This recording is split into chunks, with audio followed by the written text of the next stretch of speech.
लखन अपने बीवी बच्चों के साथ एक पहाड़ी इलाके में रहता था। उसकी झोपड़ी के सामने एक बड़ा सा पेड़ था जिस पर बैठकर बुलबुल गाती रहती थी। एक बार की बात है, बुलबुल के बच्चे हुए। बुलबुल के बच्चे जब उड़ने लायक हुए तो वह उन्हें उड़ना सिखाने लगी। एक दिन वह पेड़ से उतरकर लखन की झोपड़ी के सामने बच्चों को उड़ना सिखा रही थी, उन्हें दाना चुगना सिखा रही थी, उनके साथ खेल रही थी। लखन भी अपने 3 साल के बच्चे को गोद में लिए ये सब देख रहा था। अचानक से वह बच्चा बार बार जिद करने लगा कि मुझे बुलबुल का बच्चा लाकर दो।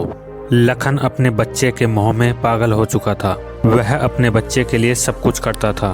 बच्चा जो भी मांगता था वह उसे लाकर देता था। लखन ने अपने पैर से चप्पल निकाली और बुलबुल के बच्चे पर फेंक दी। चप्पल लगते ही बुलबुल का बच्चा वहीं गिर पड़ा। लखन ने बुलबुल का बच्चा उठाकर अपने बच्चे को दे दिया, लेकिन उसका बच्चा बुलबुल के बच्चे के साथ करता भी क्या। वह बुलबुल का बच्चा ना ही बोल रहा था और ना ही फुदक रहा था। अपनी गर्दन को एक तरफ लटकाए बस पड़ा हुआ था। वह बच्चा उसके साथ क्या करता। थोड़ी देर उसने उसके पंख देखे, उसका रंग देखा, उसे हिलाया डुलाया, लेकिन वह बुलबुल का बच्चा तो अपनी गर्दन लटकाए अधमरा पड़ा हुआ था। उस बच्चे ने उसकी आंखों में उंगली डाली, उसकी चोंच खोलनी चाहिए, उसे दबाया और फिर उसके पैर पकड़कर उसे आसमान की तरफ उछाल दिया। वह बुलबुल का बच्चा धड़ाम से जमीन पर आकर गिर पड़ा, क्योंकि वह तो पहले ही मर चुका था। लेकिन बच्चा तो बच्चा ही है। उसने उसके सारे पंख नोच डाले और उसकी गर्दन मरोड़ दी, और लखन खड़ा हुआ यह सब देख रहा था। वह यह सब देखकर खुश था कि बच्चा खेल रहा है, लेकिन यह सब देखकर उसे न तो थोड़ा दर्द हुआ और न ही उसे रहम आया, क्योंकि मोह में इंसान इसी तरह अंधा हो जाता है। मोह इंसान का बहुत बड़ा शत्रु है। यह उसे अंधा बना देता है और उसके अंदर निर्दयता लाता है, और मनुष्य अपने इस अंधेपन का शिकार होकर इतने अधर्म इकट्ठा कर लेता है कि जब उसका हिसाब देना पड़ता है तो कहता है मैंने तो कुछ किया ही नहीं। यही अंधापन है और यही पागलपन है मोह का। जिस प्रकार महाभारत में धृतराष्ट्र अपने बड़े पुत्र दुर्योधन के मोह में इतने अंधे हो गए थे कि उन्हें दुर्योधन के बुरे कृत्य भी नादानी और बचपना लगते थे, और मोह में इंसान के साथ अक्सर ऐसा ही होता है। अगले ही महीने बरसात का मौसम आया, लेकिन बुलबुल डर की वजह से अगले कई दिनों तक उसकी झोपड़ी के सामने वाले पेड़ पर नहीं आई। लेकिन 1 महीने के बाद जब उसके बच्चे बड़े हो गए, उड़कर दूर चले गए, जब वह अकेली रह गई तो वह आने लगी, फिर से गाने लगी। लखन और उसका बच्चा उसके गाने को बड़े ध्यान से सुनते, उसे और उसके बच्चे को देखने का प्रयास करते। लेकिन बुलबुल के बच्चे तो दूर जा चुके थे, वह तो अब अकेली थी। एक दिन अचानक बरसात शुरू हो गई और पूरी रात बरसात हुई।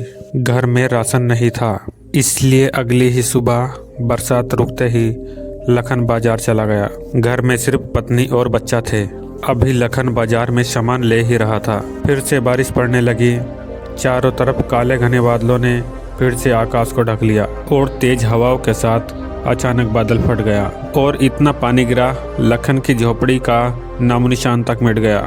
ऐसी मूसलाधार बारिश हुई कि लखन की झोपड़ी, उसकी बीवी, उसका बच्चा सब बह गए और पता भी नहीं चला बहकर कहाँ चले गए। लखन बाजार में ही फंसा रहा, और 2 दिनों के बाद जब बारिश रुकी वह वापस आया और उसने देखा वहाँ पर कुछ भी नहीं है। वहाँ तो चारों तरफ पत्थर ही पत्थर बिखरे पड़े हैं जो पहाड़ से बहकर नीचे आ गए थे। उसे बड़ा सदमा लगा। वह पागल सा हो गया और दिन रात इधर उधर भटकता रहा। खाना पीना सब भूल गया और पागलों की तरह भटकता भटकता एक सुनसान जगह पर एक पेड़ के नीचे गिर पड़ा, और अब उसके अंदर उठने की भी ताकत नहीं बची थी। कई दिनों तक बेहोशी की हालत में वहीं पड़ा रहा। फिर एक दिन उसकी बेहोशी टूटी और आँख खुली। उसने देखा सूरज सर के ऊपर था और उसी पेड़ से बुलबुल की आवाज़ आ रही थी, और चारों तरफ आम बिखरे पड़े थे। वह आम का पेड़ था और बुलबुल चोंच मार मार कर उसके खाने के लिए आम के पेड़ से आम गिरा रही थी। वह उठा, उसने एक आम खाया, दूसरा आम खाया, और इस तरह से उसने कई आम खा लिए। यह देखकर बुलबुल खुशी से गाना गाने लगी। शायद सोचती होगी अब यह ठीक हो जाएगा, इसके अंदर ताकत आ जाएगी। तभी एक आम बुलबुल ने और गिराया और उसके सामने दूर आकर जमीन पर बैठ गई। उसने बुलबुल को ध्यान से देखा और वह भावुक हो गया। वह फूट फूट कर रोने लगा और खुद को कोसने लगा कि मैं कैसा आदमी हूँ, अपने बच्चे के मोह में आकर मैंने इसके बच्चे को खिलौना बना दिया, लेकिन यह पक्षी फिर भी मेरी रक्षा कर रहा है, मुझे आम तोड़कर दे रहा है। उसे अपने कृत्य पर आत्मग्लानि होने लगी। वह पश्चाताप और आत्मग्लानि से भरकर जोर जोर से रोने लगा। वह बुलबुल मानो उससे कह रही हो कि कोई बात नहीं। वह उसके सिर के ऊपर मंडराने लगी, मानो उसे चुप कराना चाह रही हो और कह रही हो कि जो हो गया उसे भूल जाओ। कुदरत ने हमें देना सिखाया है, हमें एक दूसरे की मदद के लिए बनाया है, लेकिन हम ही एक दूसरे की मदद नहीं करेंगे तो कौन करेगा। लखन चुप हो गया, लेकिन उसके अंदर एक घाव गहरा हो गया कि मेरा तो सब कुछ लूट गया जिसे मैंने अपना माना था, लेकिन आज के बाद मैं दूसरे के काम नहीं आ सका तो मेरा जीवन व्यर्थ है। मेरी तरह इस दुनिया में कोई भी दुखी नहीं होना चाहिए। सबकी, हर जीव की मदद होनी चाहिए, सबको भरोसा होना चाहिए और उसकी सुरक्षा होनी चाहिए। प्रण कर लिया कि वह मेहनत करेगा और जो भी करेगा दूसरों के लिए करेगा, क्योंकि कुदरत ने हमें एक दूसरे की सहायता के लिए बनाया है।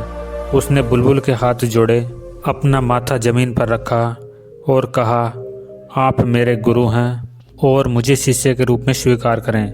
बुलबुल तो उड़कर पेड़ पर जा बैठी थी। उस दिन से लखन ने जंगल से लकड़ी लाकर बेचना शुरू कर दिया।